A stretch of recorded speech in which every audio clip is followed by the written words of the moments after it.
മാറ്റി സംസ്ഥാന സർക്കാർ. NSSന് അനുകൂലമായ വിധിക്കും മറ്റു മാനേജ്മെന്റുകൾക്ക് ബാധകമാക്കാൻ മുഖ്യമന്ത്രി പിണറായി വിജയൻ വിളിച്ച ഉന്നതതല യോഗത്തിൽ തീരുമാനമായി. എയ്ഡഡ് മാനേജ്മെന്റ് സ്കൂളുകളിൽ ഭിന്നശേഷി നിയമനം പൂർണ്ണമായും നടപ്പാക്കിയിട്ടില്ലെന്നു കാട്ടി 2018 മുതലുള്ള നിയമനങ്ങൾക്ക് സർക്കാർ അംഗീകാരം നൽകിയിരുന്നു.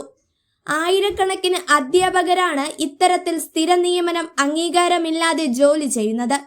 സുപ്രീം കോടതിയിൽ നിന്നും അനുകൂല ഉത്തരവുകൾ ഉണ്ടായാൽ മാത്രമേ ഇവർക്ക് സ്ഥിര നിയമനത്തിന് അംഗീകാരം ലഭിക്കുകയുള്ളൂ. എന്നാൽ NSS മാത്രമാണ് ഈ ആവശ്യം ഉന്നയിച്ച് കോടതിയിലെത്തിയത്. ആ കേസിലെ വിധി തങ്ങൾക്ക് കൂടി അനുകൂലമാക്കണമെന്ന് വിവിധ മാനേജ്മെന്റുകളും ആവശ്യപ്പെട്ടു.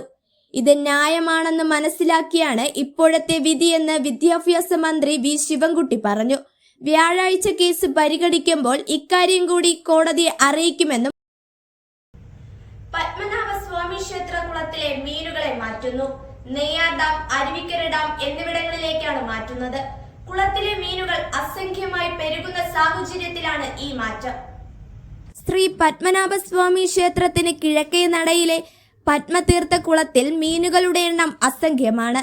ഈ അവസ്ഥയിൽ ക്ഷേത്ര സമിതി ആവശ്യപ്പെട്ടതനുസരിച്ച് ഫിഷറീസ് വകുപ്പ് നടത്തിയ പരിശോധനയിൽ മീനുകളെ മാറ്റാൻ ആവശ്യപ്പെടുകയും ചെയ്തു. ഇതിന്റെ അടിസ്ഥാനത്തിലാണ് ഇന്ന് രാവിലെ മീനുകളെ ജീവനോടുകൂടെ പിടിച്ച് അരുവിക്കര ഡാം, നെയ്യാർ ഡാം എന്നിവിടങ്ങളിലേക്ക് മാറ്റുന്നത്. ഇതനുസരിച്ച് ഫിഷറീസ്, ഇറിഗേഷൻ വകുപ്പുകളുടെ അനുവാദം ലഭിച്ചിരുന്നു. കുളത്തിൽ ഒരു വിഭാഗം മീനുകളെ ഫിഷറീസ് വകുപ്പ് ഏർപ്പെടുത്തിയ വെള്ളം നിറച്ച ലോറികളിൽ ജീവനോടെയാണ് കൊണ്ടുപോയത്. മകനെ കുറിച്ച് പ്രത്യേക അഭിമാനമുണ്ടെന്ന് മുഖ്യമന്ത്രി പിണറായി വിജയൻ. കളങ്കരഹിതമായ പൊതുജീവിതം നയിക്കാൻ മക്കൾ കൂടെ നിന്നെന്നും അധികാരത്തിന്റെ ഇടനാഴിയിൽ കയറാത്ത മകനെ കുറിച്ച് പ്രത്യേക അഭിമാനമുണ്ടെന്നും മുഖ്യമന്ത്രി പിണറായി വിജയൻ പറഞ്ഞു. ഭാവിയിൽ വനിതാ മുഖ്യമന്ത്രി ഉണ്ടായേക്കാമെന്ന് MLA KK ശൈലജ. കേരളത്തിന് വനിതാ മുഖ്യമന്ത്രി സാധ്യത തള്ളാതെ CPM കേന്ദ്ര കമ്മിറ്റി അംഗം MLA KK ശൈലജ.